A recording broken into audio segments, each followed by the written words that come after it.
President and CEO, Murguía.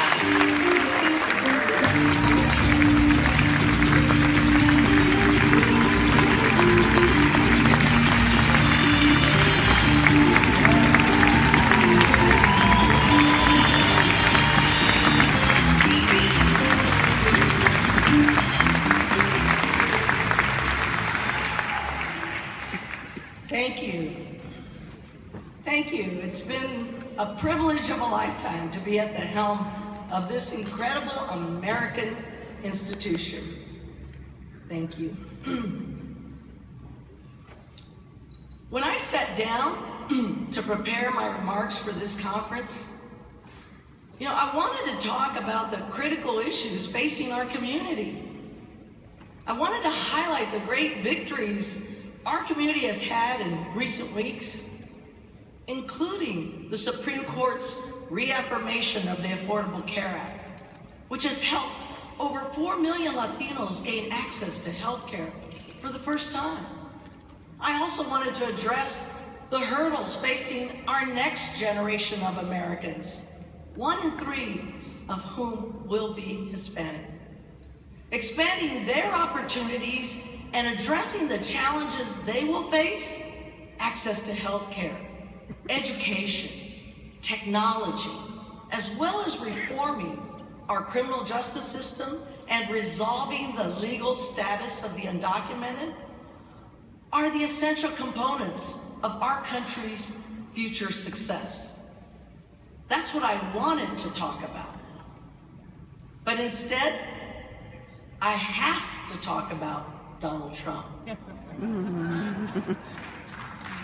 Yeah.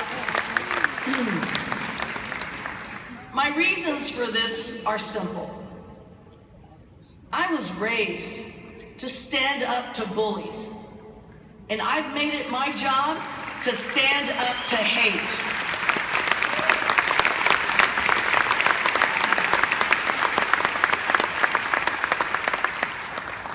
And let me be clear. We know Donald Trump will never be president.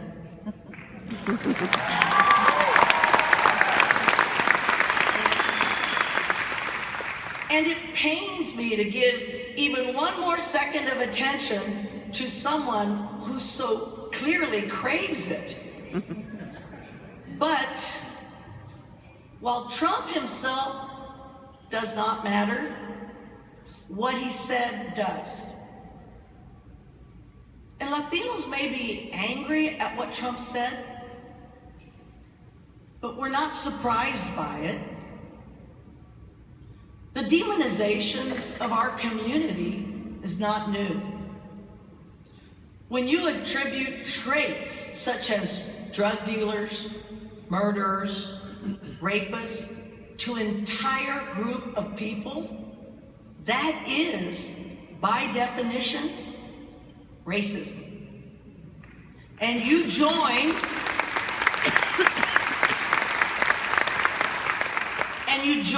the long line of people who have said the same things about every immigrant group in this country. Just ask the Anti-Defamation League. It is also no surprise to our community that Trump's words have found a receptive audience among some Republicans, and that his poll numbers have jumped as a result. Despite protestations to the contrary, Hispanics have long suspected that the Republican Party leadership has tolerated a small but vocal sector that is both bigoted and anti-immigrant. Trump has said that he is the only one who has the guts to talk about border security. But if this were about border security, we wouldn't be having an argument. No one objects to securing our borders. What we object to is the demonization of all Latino immigrants. These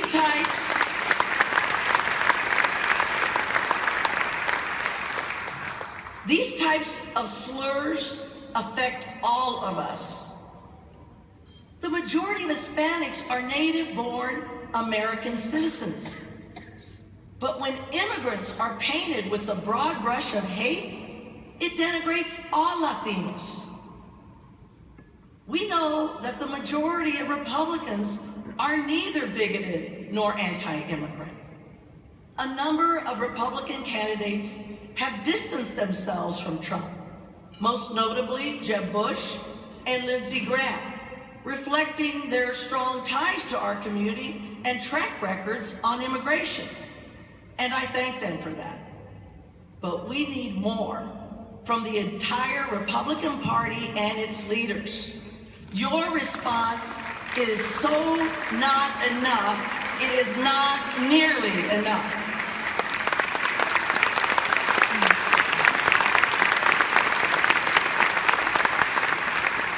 It is unacceptable to just ignore the voices of hate. It is insufficient to quietly disagree with them or to avoid the kind of rhetoric they use. The Republican Party's tepid response sends a clear message to the Latino community that you are willing to indulge and tolerate hate for political gain.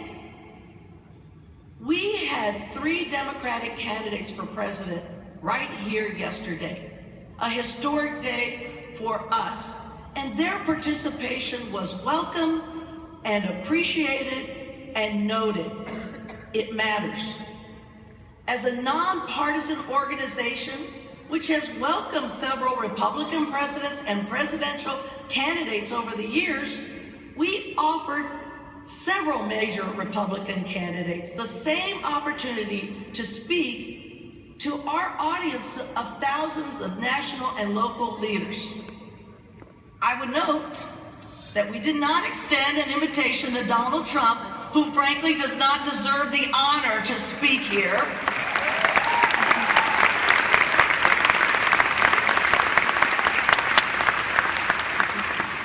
But to the other Republican candidates who chose not to attend, I would remind them that the most basic rule in politics is that if you want someone's vote, you have to come and ask for it.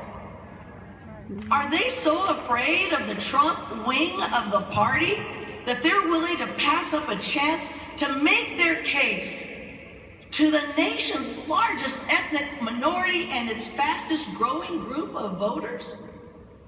We know that many Republican legislators, party professionals, and activists recognize that they have a big problem attracting Hispanic voters.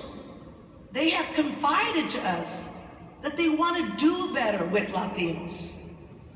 They understand that the vast majority of the undocumented work hard, pay taxes, and value family, faith, and country. They know immigration reform is good for the country. To my Republican friends, here's a little unsolicited advice. You cannot just whisper your views in private. You have to challenge the hate. You have to stand up to the extremists. Otherwise, they own you.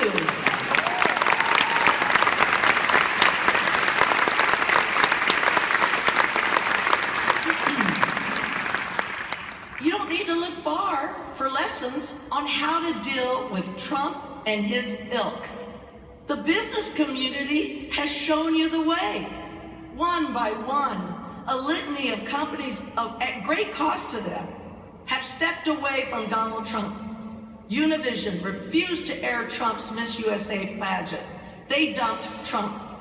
NBC and David Cohen ended its relationship with Trump, saying, "Respect and dignity for all people are cornerstones of our values." And they dumped Trump. Macy's said, "We do not believe the disparaging characterizations portray an accurate picture of the many Mexicans, Mexican Americans, and Latinos who have made so many valuable contributions to the success of our nation," and they dumped Trump. And then ESPN moved its Celebrity Golf Classic from a Trump course. CERTA ended its mattress licensing agreement. NASCAR cut its ties with Trump properties, and celebrity chef Jose Andres declined to open a flagship restaurant in a Trump hotel.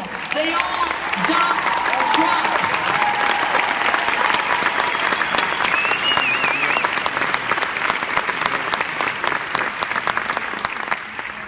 And here's the best part.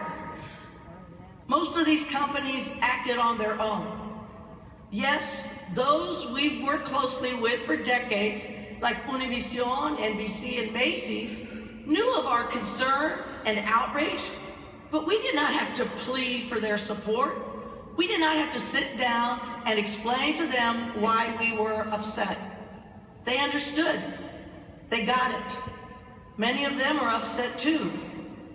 But as a community that has had to defend itself by itself for too long, it was remarkable and refreshing to have others come to our defense of their own accord. So the leadership of the Republican Party and its candidates for president, I have this to say. What's your excuse? The clock is ticking. Trump keeps doubling down.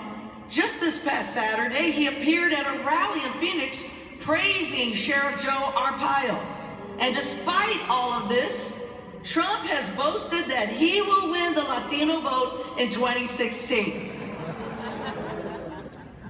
Well, if he really believes that, he's higher than one of his Trump towers.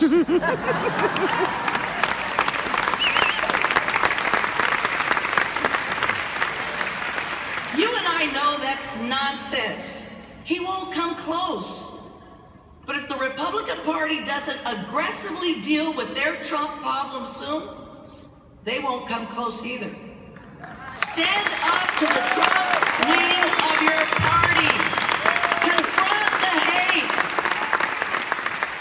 Confront the hate. Strip it from the immigration debate. You know there are solutions. But do you have the courage to stand up to the bigots and the bullies? Our door remains open, but the ball is in your court. You know, I recently visited the battlefields in Normandy where the D-Day invasion took place 71 years ago. I was moved beyond measure to see name after Latino name on the thousands of crosses in those fields. I was fiercely proud of their contribution to our country. The blood they shed was just as red as the other soldiers lying next to them.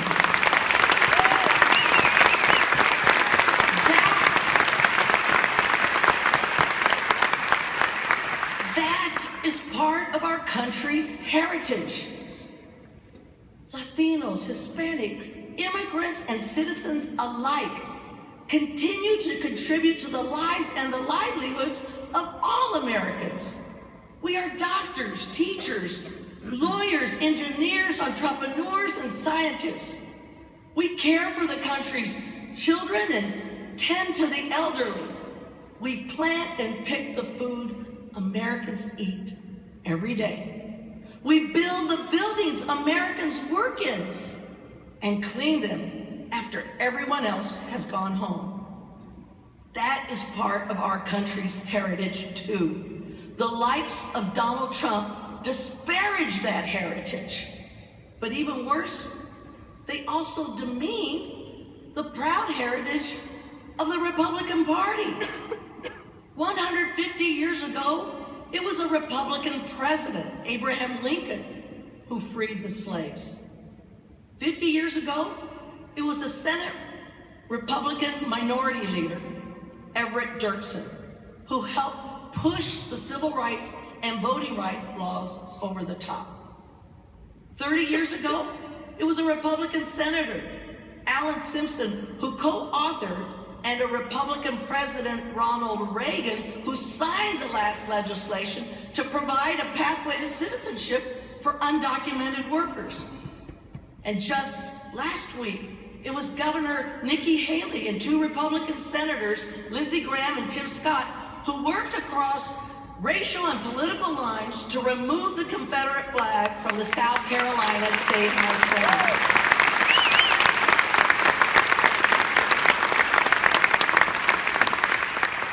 It's a sad day in this country when a proud party is willing to stand down and let that heritage be stolen away by the likes of Donald Trump. Because that heritage doesn't just belong to the Republican Party. It is part of our shared heritage as Americans.